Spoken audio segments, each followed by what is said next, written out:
All right, so I'll start with the most fun question. What's the halal way of approaching a girl you like? Even though that's question number 12, I thought,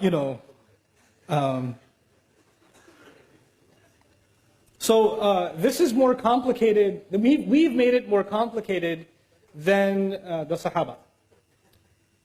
So the Sahaba were simple people, and they came from a very rebellious society, where men and women did all kinds of things and nobody cared. And then Islam came. And I want to give you some background here. In Medina, when the Sahaba migrated, the Muhajirun were bankrupt nearly, right? They left everything behind. And Medina was a crazy place. Right now it's Medina Munawwara. But Medina back then was Las Vegas. It was bad. When the Prophet went there, it was not a good place. Okay, you have to understand, it was a crazy, crazy society. For instance, one of the most common industries in the city of Medina was prostitution. When the Prophet moved there, and the women there were brothels, like prostitution houses, they used to have flags outside their house, that this is a place you can come for those kinds of things. And a companion comes to the Prophet and says, Ya Rasulullah, there's a woman, because he doesn't make any money, he's a muhajir. There's a woman, she makes good money, I'd like to marry her. And what does she do?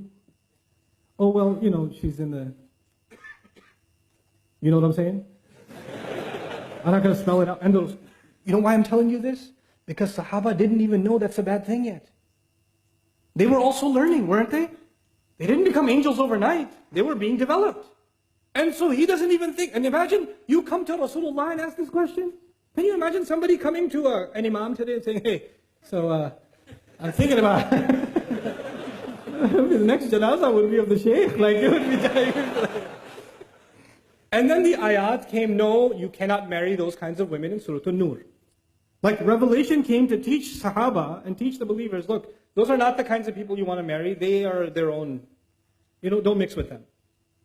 Like Ibn Ashur says, rahmahullah, in his tafsir, that ayah is referring to professional prostitutes, that the zani will not marry a zani, is referring to them. Because the question was actually raised. I wanted to bring this up to you because for them, you would think that, if the Sahabi saw a woman from a mile away, he went the other way and made istighfar the whole night. No, it wasn't like that.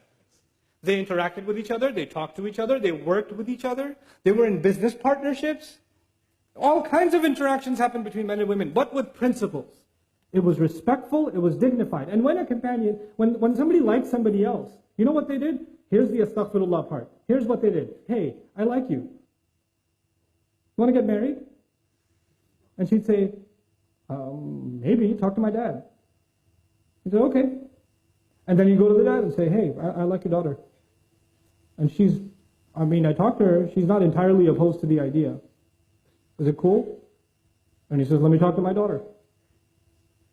How this happens today in London is you go to a girl, respectfully, hey, we worked together for 3 years. Would you consider marrying me? And she's like, And maybe she says, please don't talk to my dad, he'll kill me. Because if you talk to my dad, he'll say, this is why you go to work? This is why we sent you to uni? Like, you fathers, I have 4 daughters. Listen, those of you that are fathers, that have daughters, you sent your daughters to university. You brought your daughters to this country. You made them live here. You took them outside in society. You made that decision. And when somebody a Muslim likes them, that's a good thing. How are they going to get married sitting at home? Who's going to like them? So when somebody approaches them in a respectful way, you should not say, oh my God, the day has come, astaghfirullah. Ye din bhi dekhne the, oh tawbah, tawbah. What a humiliation. Now we have to go take you back into Bangladesh and hide you in a village somewhere because some guy likes you. Astaghfirullah. And there's somebody's doing ruqya on her, and calm down. It's okay. Somebody likes your daughter, that's a good thing. Now go and investigate, find out. It's completely fine. The only rishta mentioned in the Quran, the only approach mentioned in the Quran is that of Musa alayhi salam in Madian. He was by himself. Musa was by himself. And these girls were by themselves working outside. And he went up to them and helped them out. And the girl said, he's kind of nice. And she went back to her dad and said, hire him. Which means, come on, Dad. You know. And that happened. And the girl said, I like the guy. That's actually what happened in the story of Musa. Musa didn't propose, the girl proposed. And the father can't propose unless he has the approval of his daughter. So it's okay for your girls to say, Dad, there's this guy, this brother at the MSA, yeah? He's a Thursday halakha. It's really good, you should come. Your daughter's telling you something. It's okay, go attend the halakha. It's okay, find out. Don't complicate this. There's nothing indignified about that. Don't go date a girl now. And don't take, Ustadh Nouman gave a lecture, I'm going to take you out to dinner. No, no, no.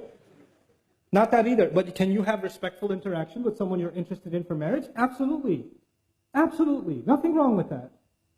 Can you take your time to understand each other's likes and dislikes? Yes, it's fine. Respectful courtship is okay. With parental guidance, in dignified fashion, there's nothing wrong with it. So what happens is we have two extremes. We have people that are more conservative than the Sahaba. And then we have people that are more liberal than liberals. Okay? And Islam is right in between. It's a natural way. It's a completely natural way. Okay? And so this is something that I thought it's important to mention for families and for yourself. Talk to your daughters. Ask if they like someone. Don't create between fathers and daughters, there should be open communication. They should not be terrified to tell you that they're interested in somebody. Don't force them to marry someone they don't want to. Don't force your daughters and tell them, if you don't marry this one, who's going to come and marry you? And we already said yes to them. Don't humiliate the family and say no now. Those kinds of nikahs are haram. I will say it, they're haram. You cannot emotionally and psychologically force a girl to get married under family pressure. That is batil. And that happened at the time of the Prophet ﷺ. And the Prophet ﷺ considered those nikahs batil. They're invalid nikahs. Until the girl genuinely likes a guy and says, yes, I want to marry him on her own, from no pressure from her father, no pressure from her mother, no pressure from anybody else. She likes him. And even if the day of the nikah she says, Mom, I don't want to do this. The mother doesn't say, too late, girl, too late. We've got the hall, they're all, what are people going to... No, if the girl says, I don't want to do this, then no, stop. Allah gave her that right. You cannot take it away. You're burying them alive. This is the new way of burying women alive, by the way. Back then, they used to take the baby girl and bury her right then. Now we bury them at the day of the nikah. This is what we do. This needs to stop. Let them marry who they want, if they're a dignified Muslim. And because now you're living in a different society, you won't find someone from the same village. It's okay. It's okay. A Bangladeshi can marry a Syrian. It's fine. I know. It's okay for Syrians too. Yeah, you Syrian. Turkish. Somali. Astaghfirullah, Somali. Yeah, Somali. It's fine. You know? You know, Musa alayhi salam is an Arab. Musa is an Arab. Or actually not an Arab. He's from Israelite. And he married an Arab. He went and married in Madian, didn't he? So many Arabs, we only marry Arab. Really? Musa alayhi salam was actually from Israel. What's up with that? You know? It's all good. So it's a time now, it's a strange time that we live in. And actually the only thing that can save us is the basic principles of our deen. And making the path to marriage easy is actually one of the greatest battles against shaitan. When we make the path to marriage difficult. When you have 28, 30, I'm not going to do other questions, forget it. Let's just talk about this. What we're going to do, we're going to have 35-year-old boys not married. What do you think? They were doing tahajjud for 35 years? What planet do you live on? They didn't do anything haram. No evil thoughts went in their head. They didn't go to university. They didn't go to work. 28, 29-year-olds not being married. This is ridiculous. It's absolutely absurd. It's unacceptable. It's unacceptable. And we create standards that don't exist in our religion and don't make any sense. You have 3 daughters, 4 daughters. Somebody proposed for the younger daughter and no proposal came for the older daughter. No. We go in order. Who said you go in order? Which Sharia? If there's a good blessing that came to your home for whichever age, why would you deny it? What will people say? What will Allah say when you explain yourself to him and say, I deprived my daughter of a good nikah because it wasn't in order? What will you say to Allah? You tell me that. What are you going to do? Ridiculous. This nonsense needs to stop. Marriage needs to be made easy. And the guy's side, because Hindu tradition says the guy is the gift, so the girl's side has to give him gifts. Islam came and said the man has to give what? Mahar. The man has to give a gift. The woman is a gift to the family. And now we do in Pakistan, India, Bangladesh, Southeast Asia. No. We don't want jahez. We don't want gifts from the girl's side, but there should be something. At least a fridge. You know? That is the opposite of what Allah commanded. That is the opposite of what Allah commanded. You're not only disobeying Allah, you're reversing what Allah said. Asking to pay, to be gifted because you're the girl, you know, the guy's side? That's like way beyond haram. I don't even know what the category that belongs. The shaitan is giving you like 5 stars for that one. Do not fall into that category. Don't give your daughter-in-laws and your wives gifts and then ask for them back. Now this is happening. They'll give them jewelry at the wedding. No, that was just for the photos.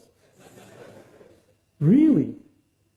Allah Azza wa Jalla will describe this. You know, لا تأخذوا منه شيئا أتأخذونه بهتانا وإثما مبينا.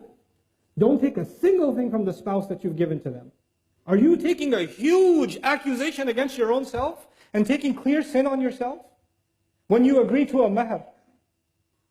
You know, nowadays the fashion is they don't discuss the mahar until the day of the nikah or the minute of the nikah. Before then, when the mahar comes up, they say, oh, it's family, it's okay, we'll work it out, it's okay. And then the time comes, and then the girl's side says 50,000. And like, the poor guy was eating biryani and gets stuck in his, you know, like, 50,000? And then his uncle whispers in his ear, it's okay, nobody pays it. If you have no intentions of paying mahar, your nikah is invalid. If you have intentions of asking your wife to forgive the mahar, you're committing a grave sin. You can't even ask for a discount. You cannot, you're not allowed. You can't give it when, you know, you decide. She decides when it's given. That's her right. That's what validates the marriage. Don't agree to a mahar you can't afford. Don't agree to a mahar you have no intention of paying. Don't agree to a mahar that you intend to get forgiven. Oh, if you loved me, you would have forgiven it. Why does money have to prove that I love you? Because it's mahar. And because you can't use that kind of language. فَإِن طِبْنَ لَكُمْ عَنْ نَفْسٍ مِّنْهُ شَيْئًا. If they, out of their own free will, out of the goodness of their own heart, decide to give you some of it, like you gave the 1,000 for the month to her of the mahar, and she says, here's £2, get yourself an ice cream. That's up to her. If she wants to do that, she can do that. But you cannot. That's not your money. That is not your money. These things, why am I highlighting these random things? These are the things that we have introduced into the institution of marriage, making marriage difficult. And when you make marriage difficult, the door to zina is wide open. The door to corruption is wide open. It's unnatural to think that an 18-year-old, 19, 20-year-old guy, girl are going to be in university and they're going to be there for 5, 6 years and not develop any emotional attachments.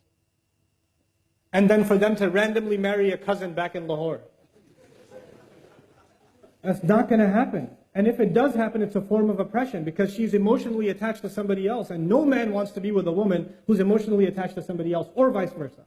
It's oppression. Sometimes you're denying a nikah only because it wasn't you. You didn't come up with it. The guy says, I like the girl. No, you will marry who we say. Why? Who said? It's a mistake. I don't like it. I don't like that girl. That's not your problem. That's his problem. He's an adult now. Let him make that mistake. If it's a horrible mistake, so be it. But Allah gave those young men and women the right to pick who they want. Parents can give advice, yes. But when you try to control what your children are doing, it will only lead to disaster.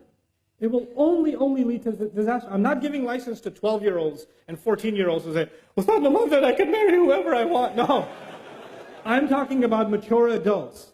I mean, I've met young women that are 25, 26-year-old, accomplished in their careers, pharmacists, physicians, you name it, and they like somebody and they want to marry them. Family says no. That is absolutely dhulm. Nothing else can describe it. That is dhulm. If a woman says she wants to marry someone and he's a Muslim, there's no reason for you to stop it. You have no right as a family to stop it. This is wrong of you to do. You're abusing a right that Allah gave you. Abusing it. It should not happen. And for young men, the last bit of advice is for young men, become men. Earn a living. Be dignified. Don't offer like dates for mahar. The Sahaba used to give, what other thing are you a Sahabi? Other than the Kit Kat you want to give for mahar. You know? No. Be dignified. You know, earn a decent living for yourself.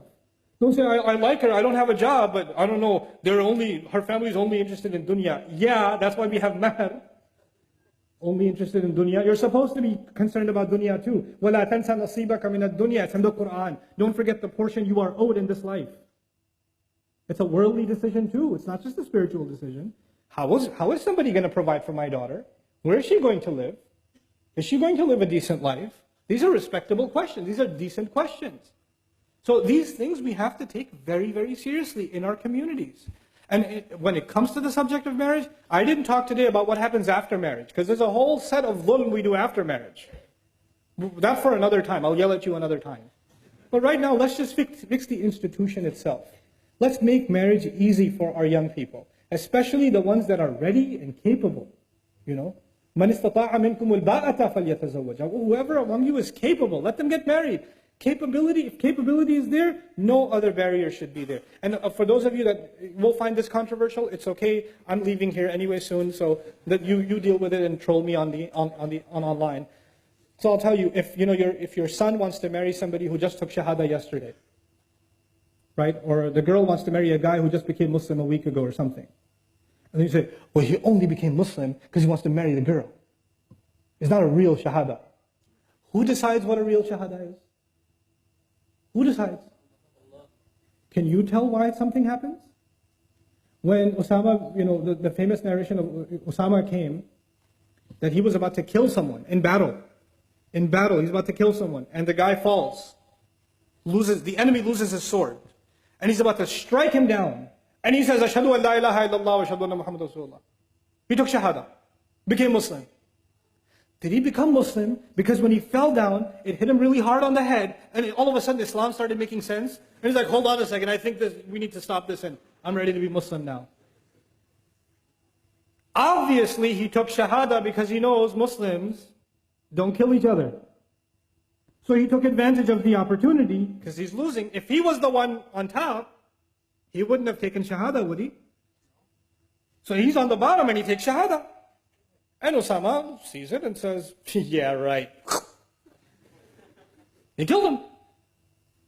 And when that happens, this news reaches the Prophet ﷺ. Is it obvious, like 1000% the guy took shahada for the wrong reason?